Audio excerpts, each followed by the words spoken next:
Buenas noches a todos y todas. Muchas gracias por su tiempo. Para mí es un placer poder hablar de mi trabajo, de mi proceso creativo y de los últimos proyectos que he estado ocupado, que me ha ocupado los últimos años.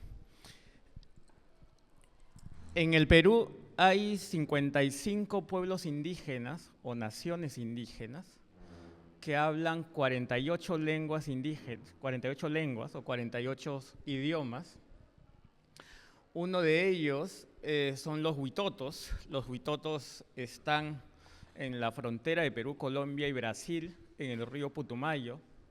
A principios del siglo XX, ustedes recordarán que en Europa y en Estados Unidos, mientras se desarrollaba el neumático, la materia prima, el caucho, salía de la selva de la Amazonía de Bolivia, de Brasil y de Perú. En la zona del estrecho del Putumayo estaban los pueblos boras, huitotos, ocainas y andoques.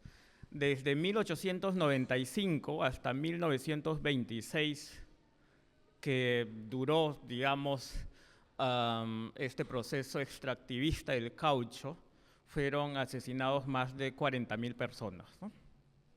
Muchísimos pueblos fueron exterminados, muchísimos clanes fueron totalmente, desaparecieron, y mi familia fue esclavo de esa época, mis bisabuelos fueron esclavos de esa época, y nosotros estamos en el lado peruano, porque en 1912 pasó el conflicto de la Pedrera entre Perú y Colombia en el río Putumayo, y en 1932 y 33 sucedió el conflicto de Perú-Colombia, que culminó con el Tratado Salomón-Lozano, donde Perú le otorgaba entrada a Colombia al Amazonas.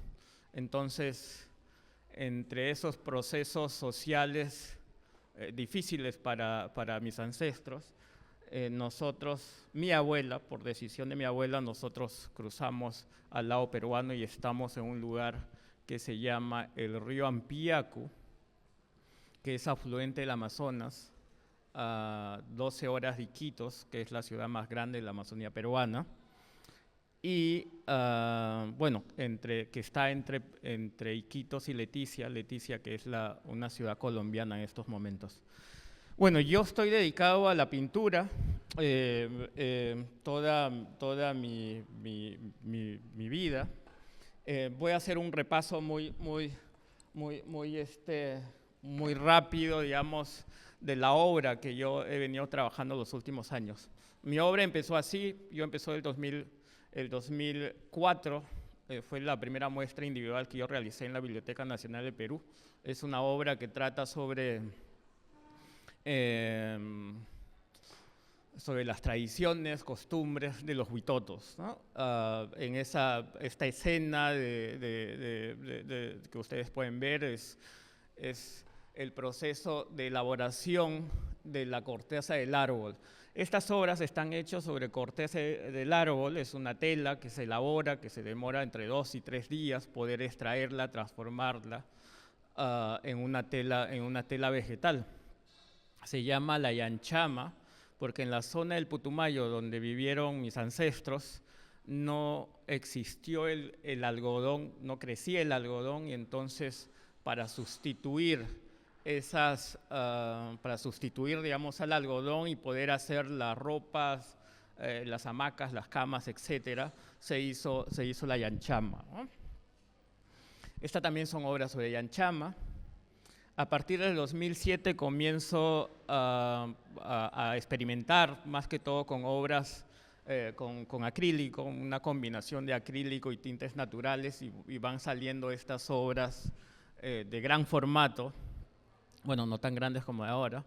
Y mi obra en estos años, hasta el 2007, 2008, son obras muy narrativas, están muy centradas en lo que es los mitos, las historias, las anécdotas, leyendas, experiencias de mis ancestros respecto al espacio, llamémoslo, amazónico, ¿no? Esto es una obra donde Buinaima, que es este personaje principal, que tiene cabello de arco iris, que crea la tierra, crea los animales, crea los seres de la Amazonía a partir de su saliva y a partir de un sueño. La concepción Huitoto, cada pueblo indígena, y ahora Harry no vamos a tener la oportunidad de escucharlo, cada pueblo indígena tiene una concepción totalmente diferente a la forma de cómo se crearon las distintas cosas que pueblan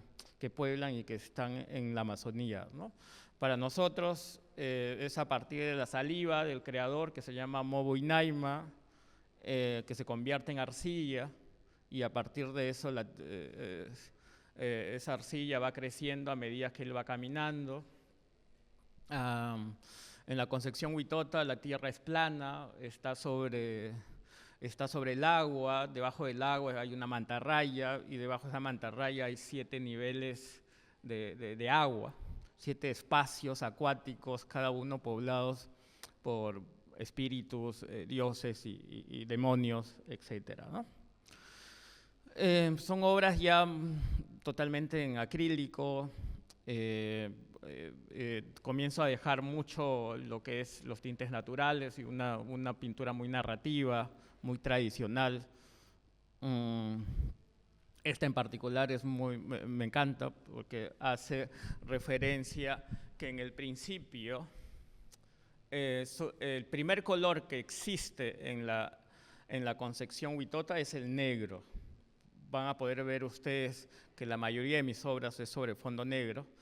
Y sobre el negro, sobre esa oscuridad, el creador Mobuinaima, que ustedes ya vieron, comienza a crear los peces, al humano, a los animales, etc., ¿no? Y esto es el árbol de la vida, que es un mito muy, muy importante, donde se originan los ríos, los peces y los alimentos. También obras ya más recientes. Esta es una obra que hice en el tiempo del coronavirus. Es un dios, este dios se llama Hitoma, que es el dios sol. Está con un tapabocas, lleva un collar en la mano derecha lleva un collar de cabezas, que son los enfermos y los muertos. En la época del COVID en la Amazonía fallecieron muchísimos abuelos indígenas. Lleva en la mano izquierda un billete en verde que hace referencia, si no me equivoco, déjame que lo lea. No logro leerlo. Está escrito al revés. Creo que dice como 10.000 o 100.000 soles, 100.000 soles al mes. Es lo que, si no me equivoco, es lo que dice. Es lo que costaba una cama en una clínica en tiempos del COVID. Una cama por noche, ¿no? 100.000 soles vendrían a ser como algo de $30.000, ¿no? Por noche. O sea, imposible que hubiera sobrevivido muchísima gente, ¿no? Esta es una obra que se llama El territorio de los abuelos. Obra ya, voy a avanzar y detenerme en esta, porque también esta obra se llama El territorio de los abuelos 2. Es una obra que ahorita se está exponiendo en la Bienal de Venecia, una obra de formato gigante. Para el mundo indígena hay 2 territorios, ¿no? Está el territorio físico, está el territorio geográfico que todos conocemos, y está el otro territorio, el territorio inmaterial, el territorio de los mitos, las historias. Estos 2 territorios son totalmente inherentes, lo uno no puede sobrevivir sin lo otro, ¿no? Por eso en las luchas indígenas, los territorios, en eso estamos, en ese proceso, los territorios indígenas tienen que ser totalmente autónomos. Es la única forma que a nosotros nos garantiza, no solamente a nosotros, sino garantiza a las personas y a las otras generaciones que vayan a venir, nos garantiza de que vayan a sobrevivir durante los próximos años, ¿no? Mi pintura no es una crítica abierta, confrontacional hacia el sistema, pero sí podemos encontrar puntos donde son muy críticos respecto al sistema. Ustedes pueden ver a la mano izquierda, o en el centro van a ver a un personaje que está ahorcado con una bandera de la Unión Europea, ¿no? Aquí. No sé si lo pueden ver. No aparece el puntero. Está la bandera de la Unión Europea, la bandera de Perú y la bandera de Estados Unidos. Está la bandera de la Unión Europea porque los museos europeos, en general de todos los países europeos, están llenos y repletos de objetos que han sido saqueados, que han sido conseguidos de una forma muy violenta de las colonias tantas latinoamericanas como africanas, ¿no? Entonces debe haber una repatriación de esos objetos a los lugares de origen. Creo que Alemania es el país que más ha repatriado, por decirlo así, objetos a sus colonias africanas, ¿no?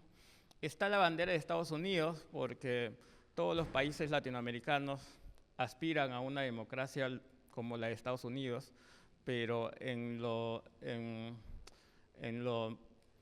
la práctica, digamos, en mi opinión, es una pseudo-democracia la que vivimos todos, ¿no? Está la bandera de Perú porque la relación que ha tenido el gobierno peruano con los pueblos originarios ha sido una relación muy vertical, muy violenta, de un proceso de dominación,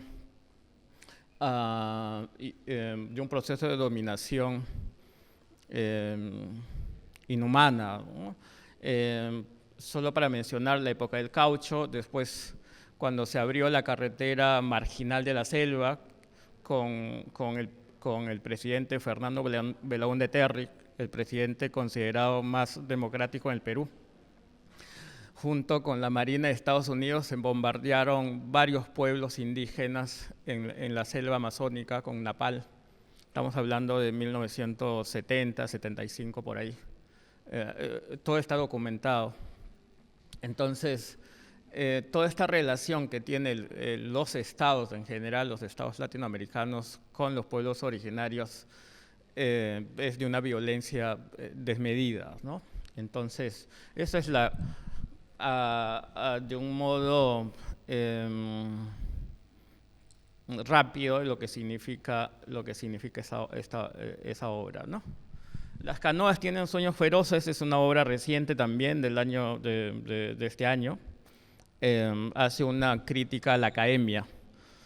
Si vemos, el personaje que está acá a la derecha es un indígena que ha ido a la academia, pero la academia, tal como lo conocemos, es muy rígida y en el proceso de aprendizaje y de formación, el indígena termina convirtiéndose en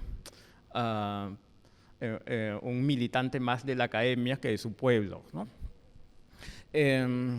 La obra nace a partir de haber leído una tesis de un joven indígena muy celebrado en los últimos años respecto a una investigación, una tesis que había hecho respecto a una rana que tiene un veneno.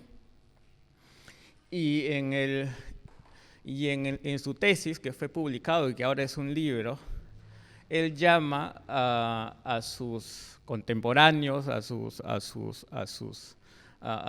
los de su mismo pueblo, lo llama como informantes, ¿no? La palabra informante, usado y normalizado por la academia en el siglo XX, es, en mi opinión, una de Y es una forma como de colonización, y es una forma de dominación y de verticalidad tremenda, ¿no? No puedes llamar informantes a alguien que sabe sobre su mundo, sobre su vida. O sea, el conocimiento lo tiene él, ¿no? Entonces la obra, sí, para no extenderme mucho, es una crítica extensa sobre la academia peruana y su relación con los estudiantes indígenas, ¿no? Esta es una obra que se llama El Río, una obra de formato grande también. Ustedes podrán ver, lleva un texto que dice: en el principio solo existía agua y oscuridad, y sobre ella floreció el árbol de la abundancia, y el árbol se transformó en humano, en agua, en río, y ahora respira desolado y agonizante, ¿no? Pueden ver también que en el cuerpo tienen tres flechas, y en cada flecha está la bandera de Rusia, está la bandera de Estados Unidos y está la bandera de la Unión Europea, ¿no? Estas son obras que se están exponiendo ahora en Venecia. La crítica es que el año pasado nosotros tuvimos en la Amazonía en general, tuvimos el verano más caliente. No sé si habrán visto en las noticias que hubo muchísimas muertes de delfines rosados, y esas muertes sucedieron porque hay en el río Amazonas hay un alga que cuando llega a un nivel que llegamos nosotros como a 50 grados, despide unas toxinas y comienza a envenenar el agua, ¿no?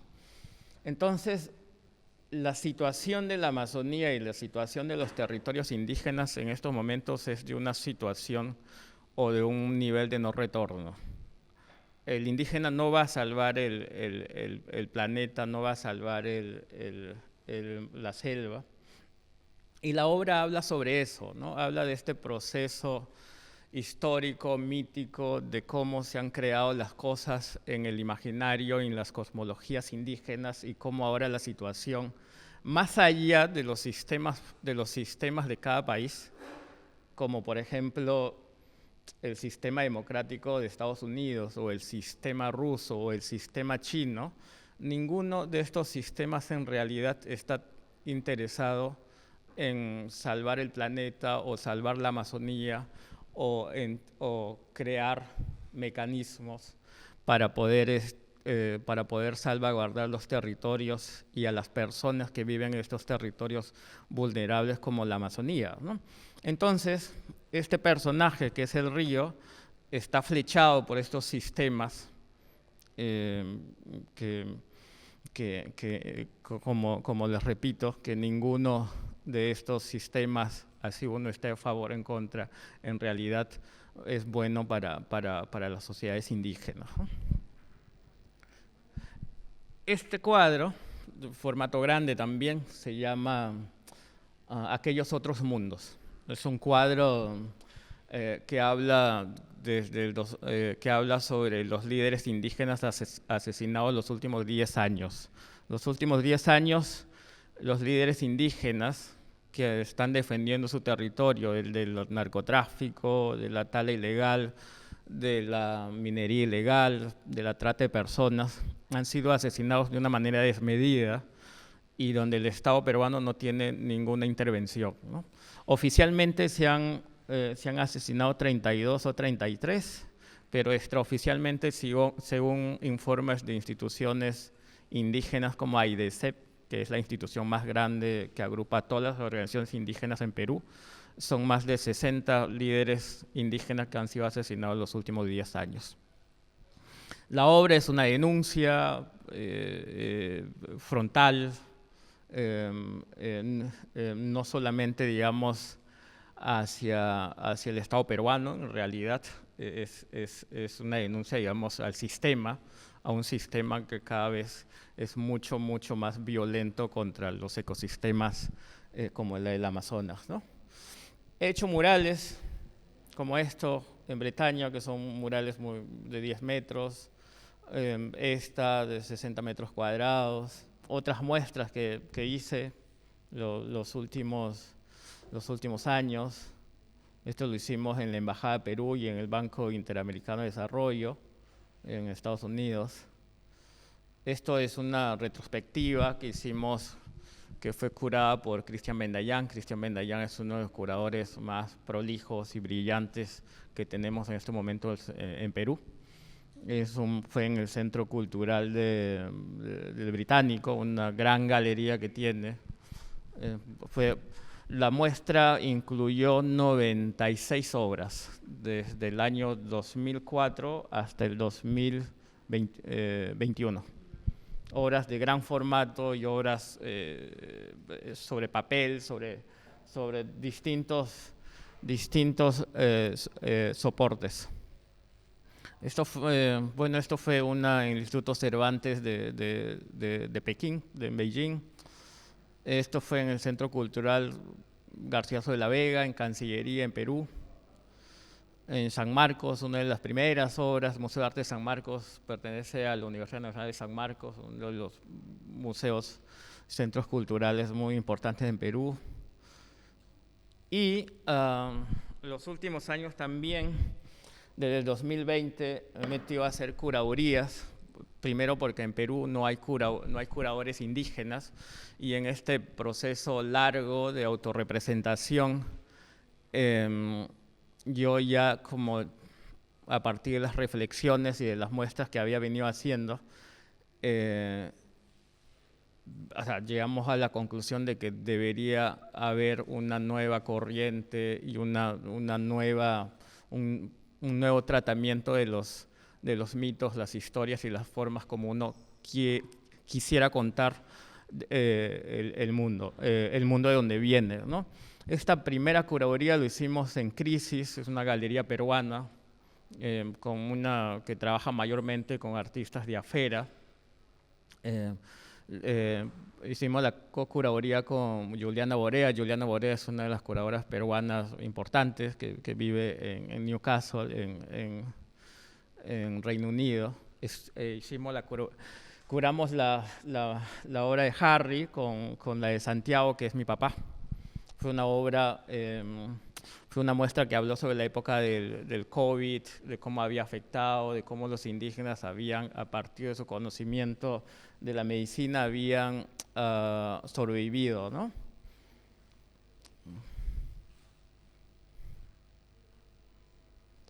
Esto fue la segunda curaduría que hice en otra galería, una que se llama Martín Yepes, que está en el Centro Histórico de Lima. Ya no eran dos artistas, sino se incluyó a un grupo de artistas de distintos pueblos indígenas. Hicimos muchas visitas guiadas. También estuvo Harry, estuvo su papá y otros artistas de otros pueblos, ¿no? Esto fue una curaduría que hice de mi padre el año pasado, si no me equivoco, en el Centro Cultural Garcilaso de la Vega.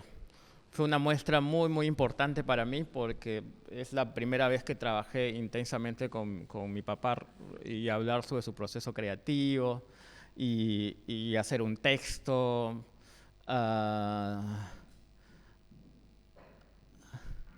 Y fueron obras de muy, muy grande formato, se hicieron visitas guiadas, se hizo una conferencia. Posteriormente la obra de allá, tanto mi papá y mi mamá son representados por una galería en Perú, en exclusividad. Entonces la obra de allá, que está en vertical, la primera de la izquierda, 2 meses después la galería terminó, hizo que lo adquiriera la Tate Gallery de Londres y ahora forma parte de la colección de ellos, ¿no?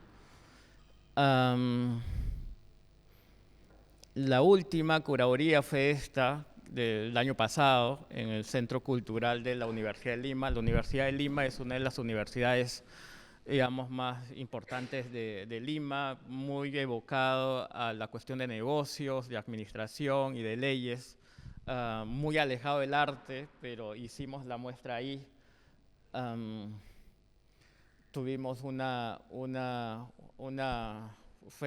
fue muy desafiante porque hubo instalación, hubo pintura, hubo objetos, hicimos un documental.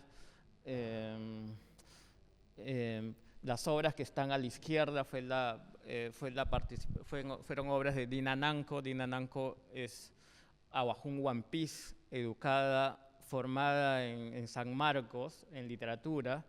El año pasado le otorgaron el Premio Nacional de Literatura en Lenguas Originarias. Es la primera indígena, digamos, con un reconocimiento de esa categoría.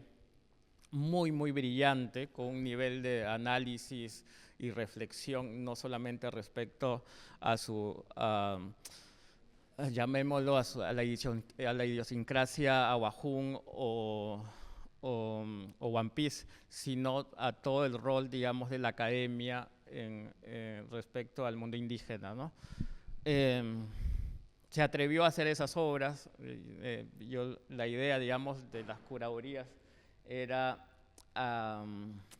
de esta curaduría era encontrar muchísimo más artistas indígenas reflexionando sobre el contexto contemporáneo, ¿no? Dentro de lo que conocemos como el arte indígena contemporáneo. Y quiero, para terminar, quiero quedarme aquí. Nosotros, o yo más que todo, mi familia, Nereida, mi mamá, mi padre, Santiago, mi padre y yo, nos etiquetamos o estamos dentro de lo que se conoce en Perú el arte indígena contemporáneo. El arte indígena es un movimiento global que tiene en este momento muchísima influencia en el arte contemporáneo. Esta Bienal, la de Venecia, encontramos artistas indígenas de Nueva Zelanda, de Australia, de Nicaragua, de Brasil. Y el arte indígena tiene una influencia, digamos, en estos momentos inmenso, tanto en el mercado del arte contemporáneo, en la academia.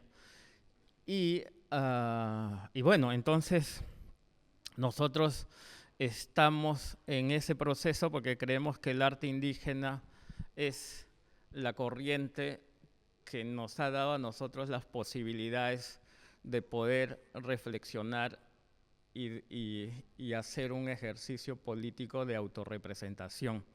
Cuando uno mira todo el siglo XX, yo llego a la conclusión de que el indígena siempre le han dicho qué hacer, o siempre le han dicho esto es bueno para ti. Son otros los que se han apropiado de la voz, son otros que se han apropiado de las estéticas, se han apropiado del conocimiento.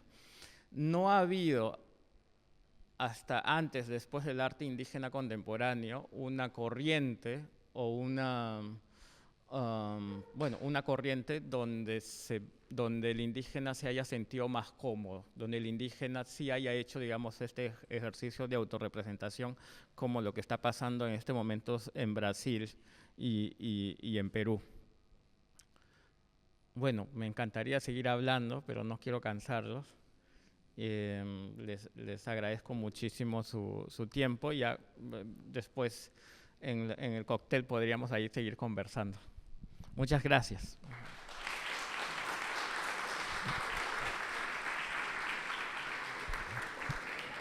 Muchísimas gracias, Rember. Bueno, queremos invitar a las personas a que nos acomodemos mucho más para que no tapemos mucho la salida de la sala. Vayamos ahí corriéndonos un poquito para que, antes de que continuemos con Harry, que nos acompaña aquí, queremos recibir unas palabras de quien llegó a la hora. Lo teníamos agendado a las 8:30. Nosotros nos adelantamos un poco en iniciar la charla, así que vamos a invitar a nuestro alcalde, Gerardo Espíndola Rojas, que nos visita para darnos unas palabras en esta importante charla. Sí, el alcalde.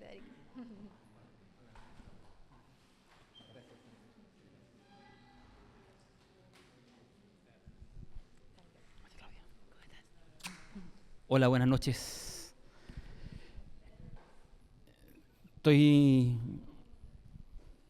con una sensación de...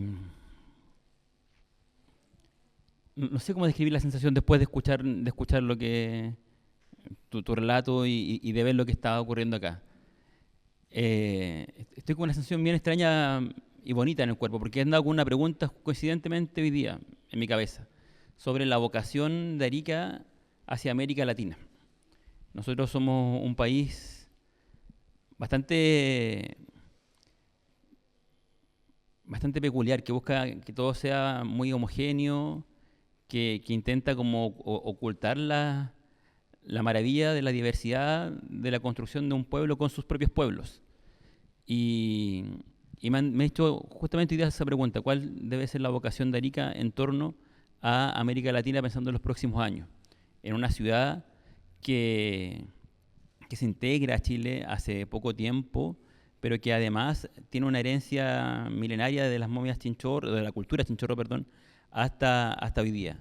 Y escuchándote y viendo el arte y viendo lo que hace también la Fundación Altiplano con Arica Barroca, creo que por acá hay un hilo y una hebra de responder quizás a esta vocación. Y quizás debiera ser, más que tener una respuesta, quizás debiera ser una pregunta que debiéramos tenernos como ariqueños de aquí a los próximos 50 o 100 años.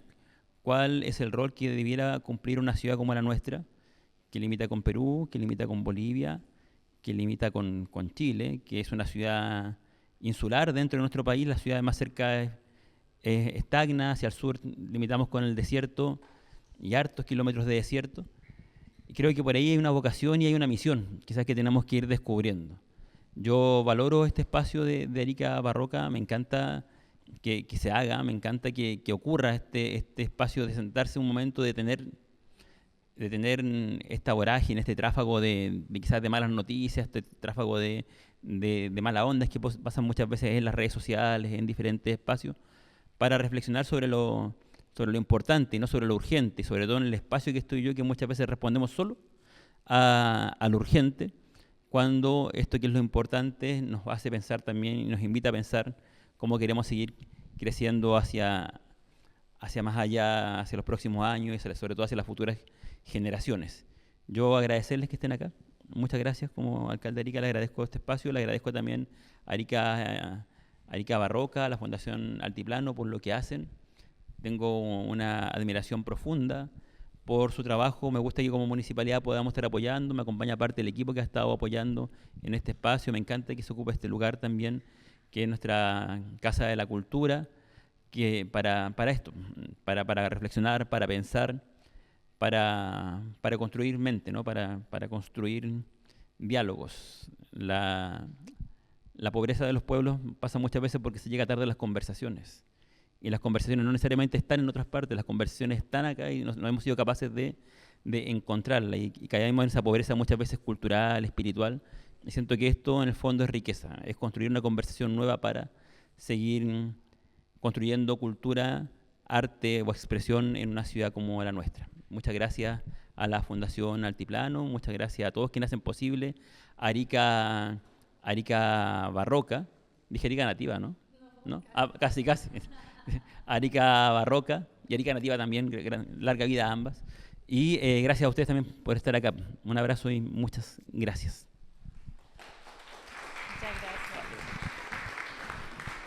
Bien, con las palabras de nuestro alcalde, vamos a continuar entonces con nuestro artista aquí en la charla, la última ponencia, Harry Pinedo. Buenas noches con todos. Bueno, en primer lugar, muchas gracias por la invitación, al alcalde también por recibirnos. Bueno, mi nombre es Inimu Tsain Shipibo, soy del pueblo Shipibo Cunibo, ¿no?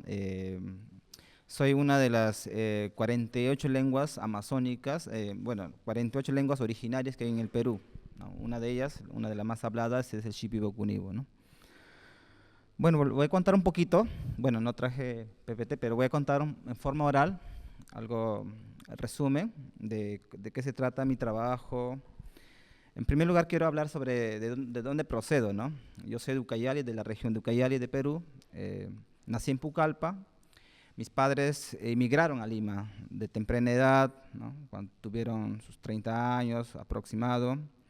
Yo era pequeño, ¿no? Volví a Lima, donde yo terminé mi primaria, mi secundaria, y hubo una oportunidad para estudiar en la universidad, postulé, ingresé, ¿no? Bueno, en esta ocasión estudié educación intercultural bilingüe, ¿no? Llamado EIB, donde con la razón de no perder la lengua, ¿no? Enseñar a las nuevas generaciones la lengua, en este caso el Shipibo Kunibo, ¿no? A los niños, ¿no? Yo soy profesor de primaria, ¿no? Enseño a los pequeños de primero a sexto grado, ¿no? De nivel básico regular, pero yo he pintado en el campo artístico desde los 12, 13 años aproximado, ¿no? Mis padres son uno de los pioneros del arte indígena contemporáneo, se llama Roldán Pinedo y Elena Valera, son artistas, ¿no? En la cual ellos siguen vigentes, pero más que todo mis padres son más, mi papá en este caso el que está más expuesto en el arte, sigue pintando, ¿no? Mi madre se fue en otro campo de la medicina tradicional, no se enfocó mucho en la pintura, pero sigue vigente como artista. Bueno, yo vengo de esa tradición de pintores, ¿no? Artista familia de pintores, ¿no? En la cual yo aprendí sus técnicas, ¿no? Pero a lo largo de la historia va evolucionando, va cambiando los pensamientos, la vida que actual vivimos, ¿no? Lo social, las crisis sociales, bueno, todo lo que pueda haber, ¿no? Ambientales también, culturales, todo eso, ¿no? Va cambiando. Y el arte y la técnica, los colores, va cambiando también, ¿no? Cambiando el pensamiento, la cosmovisión, ¿no? En este caso mis padres pintaban tintes naturales sobre tela, a un principio con barro, con tintes semillas, con tintes naturales extraídos de la naturaleza, ¿no? Pero eso va cambiando y se va transformando en otras técnicas, ya como acrílico, ¿no? En este caso, ¿ya? Y una técnica mixta también, ¿no? Tal como hizo los trabajos de Rembert, ¿no? Sus padres también iniciaron lo mismo, ¿no? Entonces yo también fui evolucionando con mi arte, ¿no? En el cual yo recién en el mundo del arte entro en el 2010 como mi primera, con exposiciones artistas indígenas, amazónicos y artistas de Lima, ¿no? En las galerías de Lima entro en 2010. Ahí, a partir de ese año, he estado creciendo, evolucionando, cambiando mi forma de ver el mundo a través de la pintura, ¿no? En la cual ahora en el 2017 hice mi primera muestra, El esplendor de Yanapuma, donde se expresa la cosmovisión indígena amazónica, ¿no? La cultura shipibo enfocada en ello primeramente, ¿no?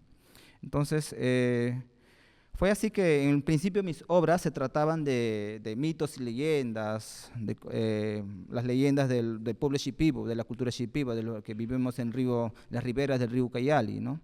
La cual yo aprendí bastante pintar los cuentos y leyendas que contaban mis abuelos, mis ancestros, ¿no? Mis tíos no tenían su edad y ellos contaban. Yo era de pequeño, tenía 7, 8 años, y escuchaba las anécdotas que contaban, ¿no? Las leyendas de la anaconda, del delfines, de los bufeos, las leyendas del Yanapuma, Puma Negro, ¿no? Protectores de nuestra Amazonía, ¿no? Todo ello pintaba eso es lo que yo recogía, ¿no? Entonces yo trataba de inspirarme en esas leyendas, en esos cuentos y plasmarlo, ¿no? En una obra de arte, en la cual eso fue nutriendo, ¿no? Parte de mi identidad, de mi cultura, ¿ya? Y luego ya hubo un cambio antes de la pandemia, ¿no? En la pandemia ya yo entraba ya en un mundo donde es más que todo una crisis política, cultural, social que vivía Perú, ¿no? siempre va a haber lucha por los derechos de la tierra, los derechos ambientales. En este caso, los pueblos indígenas dirigentes, líderes indígenas luchan, y siempre va a haber lucha entre el Estado o otros grupos, ¿no? que invaden, ¿no? el espacio donde que viven los pueblos originarios, ¿no? Claro, siempre hemos estado invadidos, ¿no? por los extranjeros, ¿no? En este caso, ¿no? Lo que vivió en la época de Caucho, como lo menciona mi colega Renber, entonces eso es lo que se hizo, ¿no? Hace 100 años atrás, ¿no? Y lo mismo pasó pues con el pueblo Shipibo, ¿no? El pueblo Shipibo, que está a la frontera con Brasil, al centro, al medio, ¿no? Al oeste, no sufrió mucho, pero sí tuvo otros conflictos también, ¿no? Pero ahora recientemente el Perú y los pueblos originarios siguen en lucha, están en lucha en pie. Nosotros seguimos defendiendo, ¿no? El territorio, el agua, por ejemplo, la contaminación del bosque, del río, ¿no? Quema de árboles, de bosques. Entonces, yo pienso que nosotros los indígenas amazónicos somos como guardianes, pero como somos protectores, no le gusta eso. Entonces, la única forma es acabarlos, ¿no? O desaparecerlos. Y hubo mucho eso, ¿no? A lo largo del tiempo, ¿no? Ya, y esas anécdotas y estas crisis que hubo o que está actualmente, eso es lo que yo trato de un punto de vista personal, es enfocado en mis obras de arte, llevarlo a eso, ¿no? Por ejemplo, el pueblo Shipibo Cunibo, existe en la capital una colonia que le dicen la comunidad Shipiba, ¿no? Vino desde el 2000 años, ¿no? En la cual ellos, digamos, se asentaron para poder mejorar la calidad de vida, vinieron, ¿no? Pero el Estado no le da esa facilidad, ese espacio donde que ellos puedan crecer, desarrollar.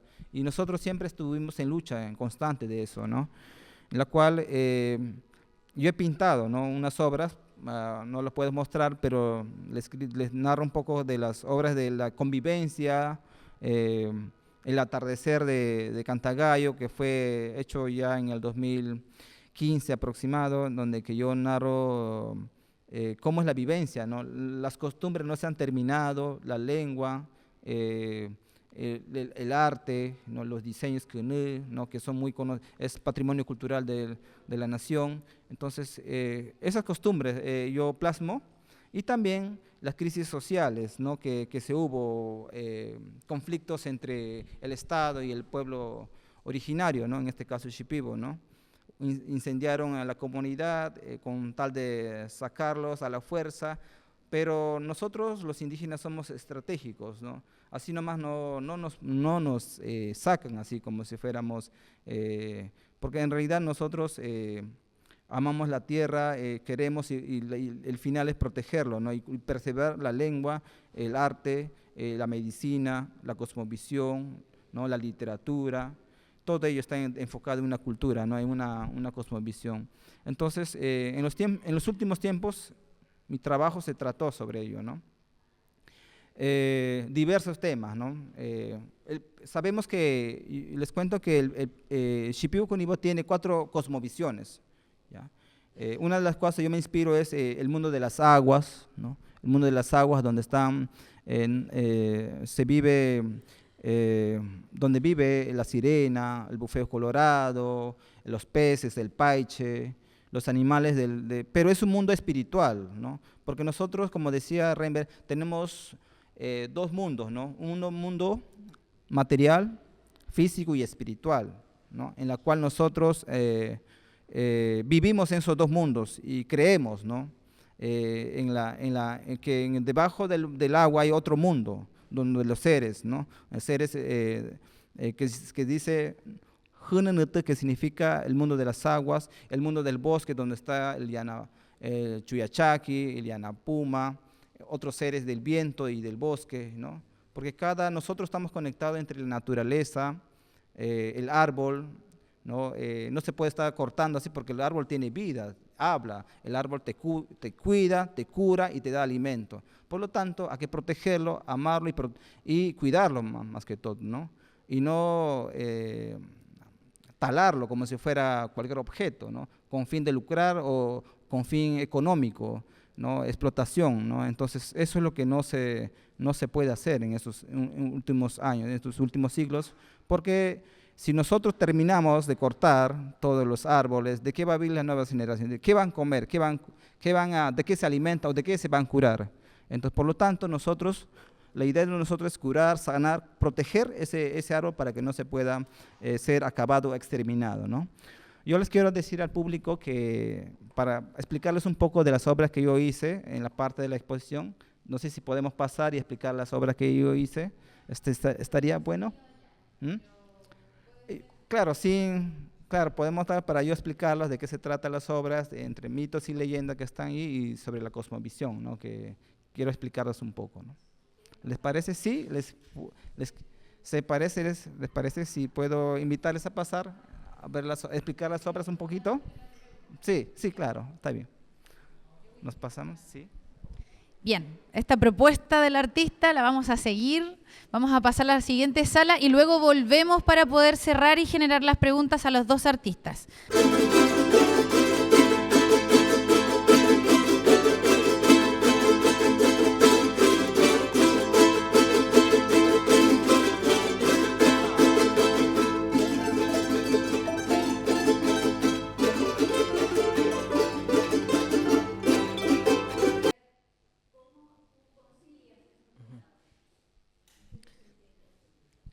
Sí, se entiende muy bien y es muy difícil de contestar. Va a depender de cada artista. Hoy día al mediodía tuvimos un conversatorio muy interesante y lo continuamos en el almuerzo respecto a estas cuestiones de mercado, ¿no? Si bien es cierto, a nosotros nos han impuesto unos conceptos eurocéntricos muy marcados respecto a las estéticas y respecto al arte, etcétera. En lo que respecta, digamos, a mí personalmente, tengo muy claro que hago una pintura activista, política. Mis escritos son muy activistas. Yo colaboro con El Comercio, que es un diario, bueno, es el diario más importante de Perú, de derecha. Colaboro temas de arte y política.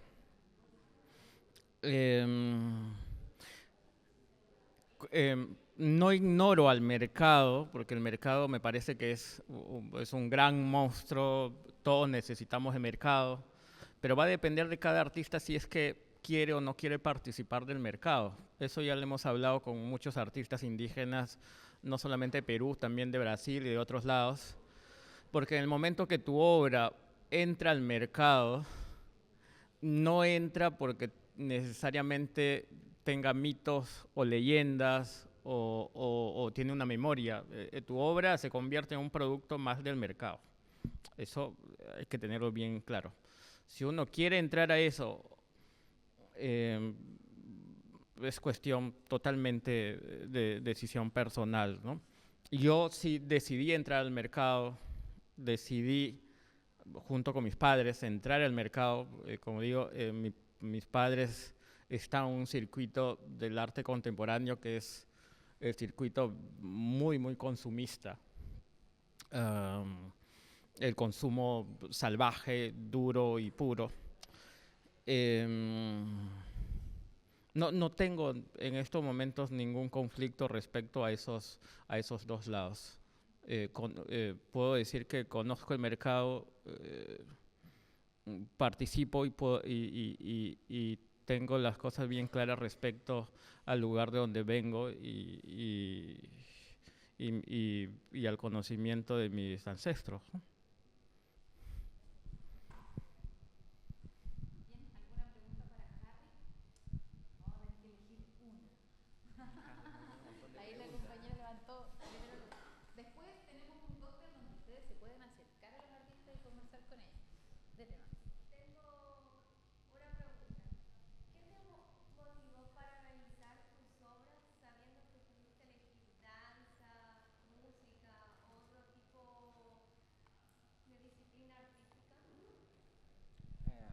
Bueno, en primer lugar, mis padres son artistas, son pintores, ¿no? En la cual yo desde muy pequeño yo practicaba, ¿no? Y con el fin de... Siempre me gustaron la pintura en primer lugar, ¿no? Desde primaria, en la escuela, ¿no? Sacaba segundo puesto, nunca fui el primero, pero fui eh, competitivo en esa parte, ¿no? Pero a través del arte, de la pintura, quiero transmitir el conocimiento, digamos, a través de la literatura, cambiar un poco perspectiva de los que hacen los artistas, diferenciarme del artista, porque el arte amazónico, digamos, nosotros como artistas indígenas tenemos un poco más enfocado en lo cultural, ¿no?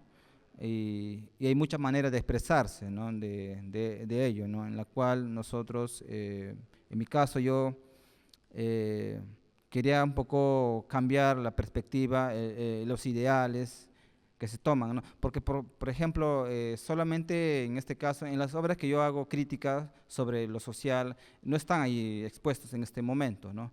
Están más la cosmovisión, la fauna y la flora, pero la crítica sobre lo social que ha pasado, que hice algunas obras, no están expuestos ahí, pero sí las tengo registrado, en la cual es una lucha, ¿no? en la educación, en la salud, en el territorio, en ámbitos urbanos, ¿no?